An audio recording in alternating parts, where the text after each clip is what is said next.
Title: The Little Hero and the Deadly Dinner. The grand chandelier of the Lexington estate sparkled as guests in fine suits and elegant dresses dined on exquisite meals. Among them sat Mr. Henry Whitmore, a billionaire businessman, known for his charm and wealth. Across from him, his wife, Isabella, smiled sweetly, her eyes hiding a secret. Tonight, she planned to rid herself of him forever. But what she didn't know was that an unlikely hero was watching.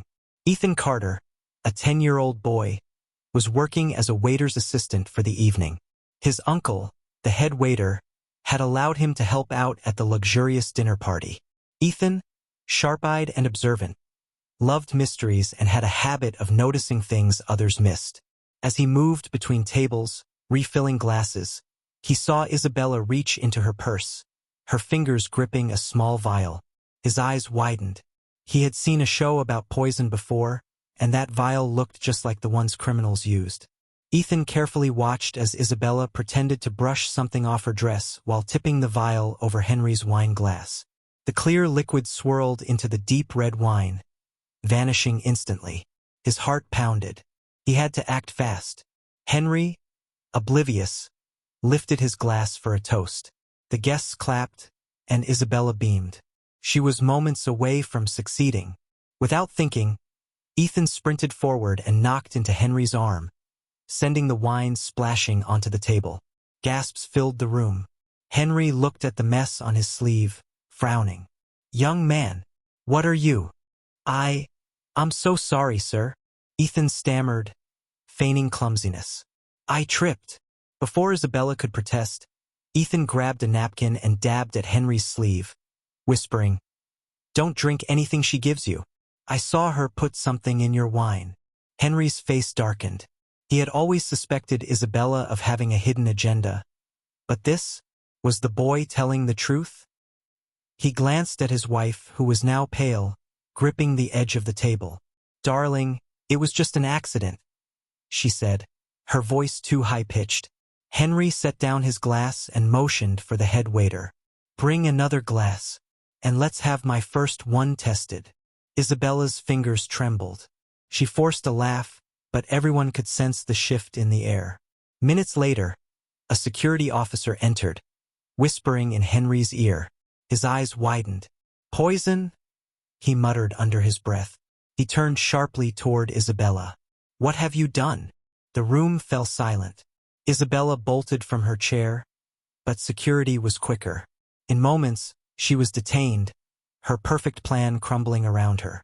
Henry turned to Ethan, his expression filled with gratitude. "Young man, you saved my life."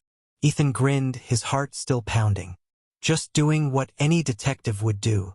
The guests erupted into applause. That night, Henry made sure Ethan's future was bright, offering him a scholarship to the best school in the city.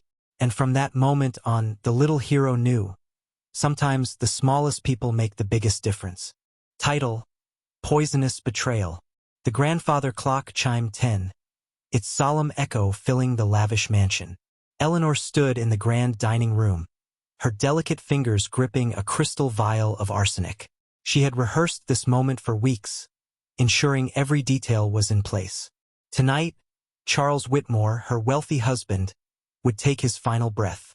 For years, Eleanor had played the role of the devoted wife, enduring Charles's arrogance and condescension. He controlled every aspect of their lives, treating her more like an ornament than a partner. But Eleanor had always been patient, and patience, she knew, was a deadly virtue. Charles entered the room, his silver hair neatly combed, his tailored suit crisp. "Dinner already set? You do surprise me, my dear." Eleanor forced a smile, glancing at the perfectly arranged table. A single glass of red wine sat beside his plate, his favorite Merlot, imported straight from France. She had chosen it for its rich aroma, one strong enough to mask the faint bitterness of poison. "Of course, darling. I wanted tonight to be special." Her voice dripped with sweetness as she poured the tainted wine into his glass. Charles took a seat, oblivious to the cold calculation behind Eleanor's eyes. He reached for his wine, swirling it in the glass before bringing it to his lips. Eleanor's pulse quickened. Then, The unexpected happened. Charles paused, narrowing his eyes at her. You know, Eleanor, I was speaking with my lawyer today. I've been considering changing my will. Eleanor's breath hitched. Oh? In what way? He smirked.